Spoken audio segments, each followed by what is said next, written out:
ជំរាបសួរអ្នកនរគ្នាខ្ញុំម៉ាទីហៀងគឺជាបុគ្គលិកបច្ចេកទេសនៅក្រុម GTV Motor តែនេះខ្ញុំនឹងចែកម្លែកចំណេះដឹងទាក់ទងជាមួយនឹងការភ្ជាប់ Carbide ទៅក្នុងរថយន្តរបស់អ្នកនរគ្នាចូលមកតាមដានជាមួយខ្ញុំទៅតើអ្នកនរគ្នាឥឡូវនេះយើងបានចូលម្ដងអនឡាញហើយអញ្ចឹងមកតាមដានជាមួយខ្ញុំអ្នកនរគ្នាជំហានទី1គឺយើងត្រូវភ្ជាប់ Bluetooth មុនយើងចូលមកក្នុង setting មកយករើសពាក្យ Bluetooth បន្ទាប់មកយើងរើសឈ្មោះ device របស់ពួកយើងអូខេឥឡូវហ្នឹងខ្ញុំ connect Bluetooth ហើយអញ្ចឹងតោះទៅ download កម្មវិធីរបស់អ្នកគ្នាអញ្ចឹងមកយើងចូលមកក្នុងកម្មវិធីរបស់ Carbide មកយើងចុចពាក្យ download app បន្ទាប់មកយើងបើកកាមេរ៉ាក្នុងទូរស័ព្ទដៃរបស់អ្នកនរគ្នាដើម្បី scan បន្ទាប់ពី scan ហើយយើងចូលទៅក្នុង Play Store ឬ App Store ដើម្បីធ្វើការ download កម្មវិធីរួចរាល់ហើយអញ្ចឹងយើងទៅជាប់ចូលទៅក្នុងអេក្រង់កំសាន្តអ្នកនរគ្នាអញ្ចឹងជាដំបូងគឺយើងត្រូវតែមានខ្សែសិនបើតាមប្រភេទជាខ្សែ Type C ឬខ្សែ Lightning ទេឲ្យទៅត្រូវជាមួយនឹងទូរស័ព្ទរបស់អ្នកនរគ្នាអញ្ចឹងបន្ទាប់មកយើងដោតមករុន USB ទី1នេះអញ្ចឹងយើងធ្វើការដោតមកបន្ទាប់មកដោតមកក្នុងទូរស័ព្ទរបស់យើងទាំងអស់គ្នារបស់យើងចុចទៅលើ Agree and Continue Agree and Enter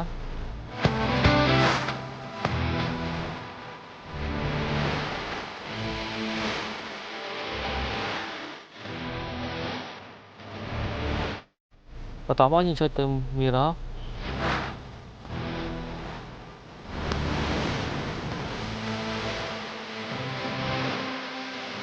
វាបើកនៅក្នុង setting របស់យើងសិន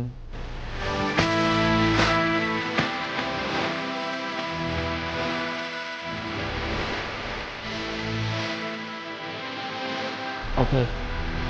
ពេលនេះនៅលើទូរស័ព្ទរបស់ខ្ញុំ load អីនៅក្នុងអេក្រង់នេះក៏ load យ៉ាងដូចគ្នាដែរអញ្ចឹងឧទាហរណ៍ថាខ្ញុំចង់ប្រើប្រាស់ទៅលើ Google Map ខ្ញុំចុចទៅលើ Map ខ្ញុំ search ទៅទីតាំងណាមួយ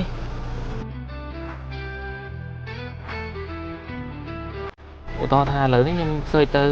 showroom របស់ GTV នៅផ្លូវ60ម៉ែត្រខ្ញុំ start មកបាទនៅលើទូរស័ព្ទរបស់ខ្ញុំ load អីនៅក្នុងអេក្រង់កណ្ដាលក៏វា load យ៉ាងដូចគ្នាដែរឧទាហរណ៍ថាយើងចង់ទៅមើល YouTube វិញយើងចង់ប្រើប្រាស់ទៅលើ YouTube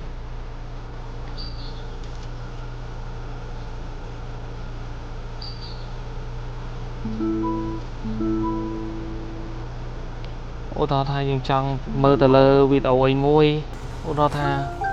ឥឡូវនេះខ្ញុំចង់មើលចម្រៀងអូខេចាំមកយើងអាចមើលទៅលើនឹងបាន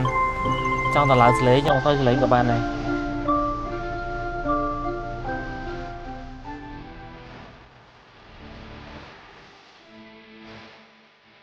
អរគុណដល់អតិថិជនដែលបានប្រើប្រាស់ GTV សម្បត្តិទាំងអស់គ្នា